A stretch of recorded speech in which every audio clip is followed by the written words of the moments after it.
And when I tried to bribe him or corrupt him, he said, look, John, he called me Juanito. He said, look, Juanito, I don't need the money.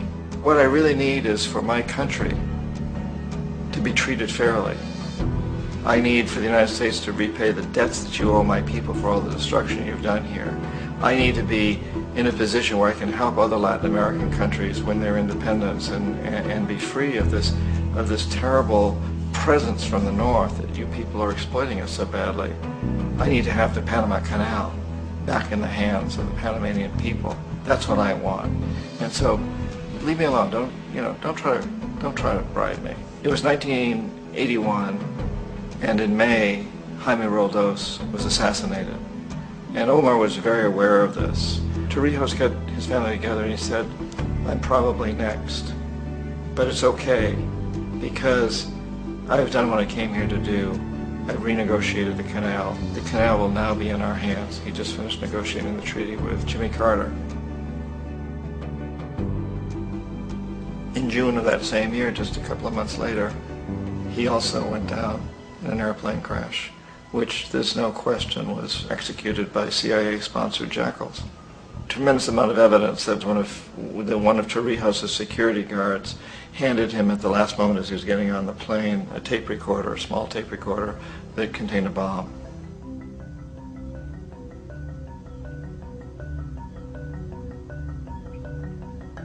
It is interesting to me how this system has continued pretty much the same way for years and years and years, except the economic hitmen have got better and better and better. Then we come up with, very recently, what happened in Venezuela. In 1998, Hugo Chavez gets elected president, following a long line of presidents who had been very corrupt and basically destroyed the economy of the country. And Chavez was elected amidst all that.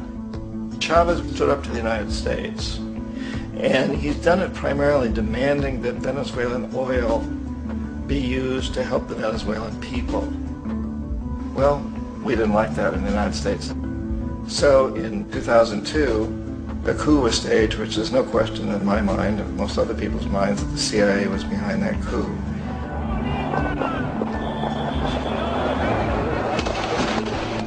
The way that coup was fomented was very reflective of what Kermit Roosevelt had done in Iran, of paying people to go out into the streets to riot, to protest, to say this Chavez is very unpopular. You know, if you can get a few thousand people to do that in television, and can make it look like it's the whole country, and things start to mushroom. Except in the case of Chavez, he was smart enough, and the people were so strongly behind him that they overcame it, which was a phenomenal moment in the history of Latin America.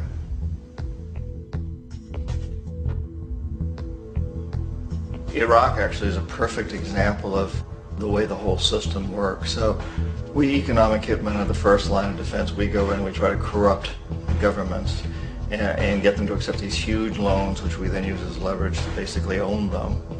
If we fail, as I failed in Panama with Omar Torrijos and in Ecuador with Jaime Roldos, men who refuse to be corrupted, then the second line of defense is we send in the jackals. And the jackals either overthrow governments or they assassinate.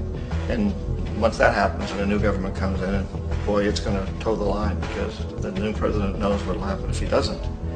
In the case of Iraq, both of those things failed. Economic hitmen were not able to get through to Saddam Hussein. We tried very hard. We tried to get him to accept a deal very similar to what the House of Saud had accepted in Saudi Arabia, but he wouldn't accept it. And so the jackals went in to take him out. They couldn't do it. His security was very good. After all, he had one time worked for the CIA. He'd been hired to assassinate a former president of Iraq and failed, but he knew the system. So in '91 we send in the troops and we take out the Iraqi military. So we assume at that point that Saddam Hussein is going to come around. We could have taken him out, of course, at that time, but we didn't want to. He's the kind of strong man we like. He controls his people. We thought he could control the Kurds and keep the Iranians in their border and keep pumping oil for us.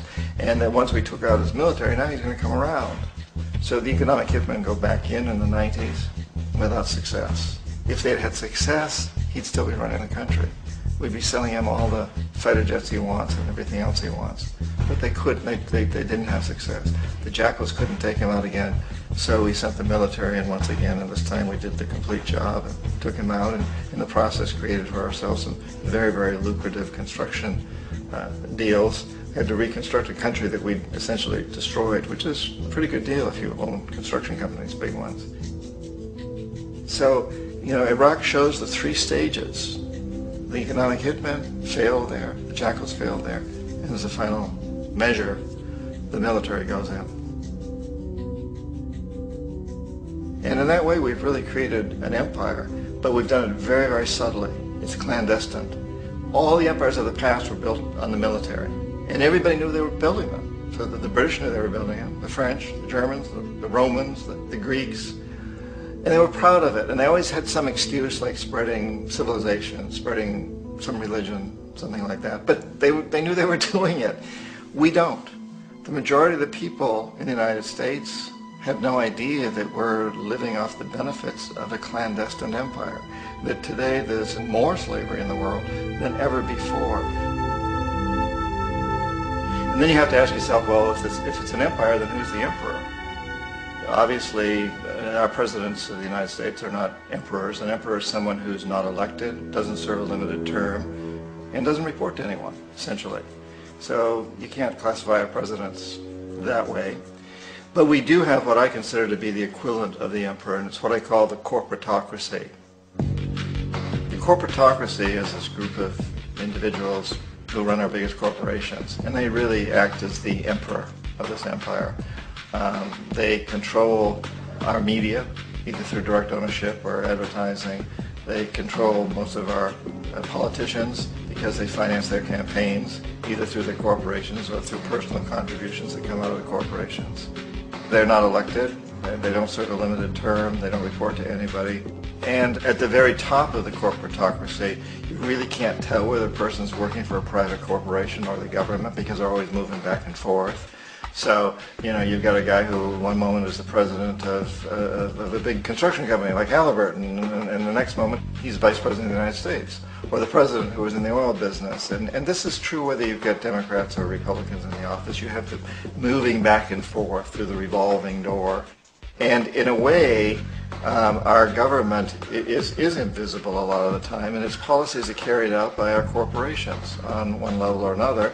And then again, the policies of the government are basically forged by the corporatocracy and then presented to the government. They become government policy. So it's an incredibly cozy relationship.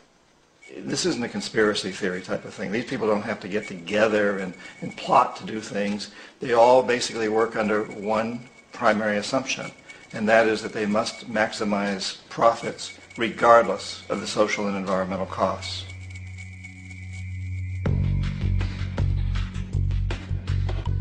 This process of manipulation by the corporatocracy through the use of debt, bribery, and political overthrow is called globalization.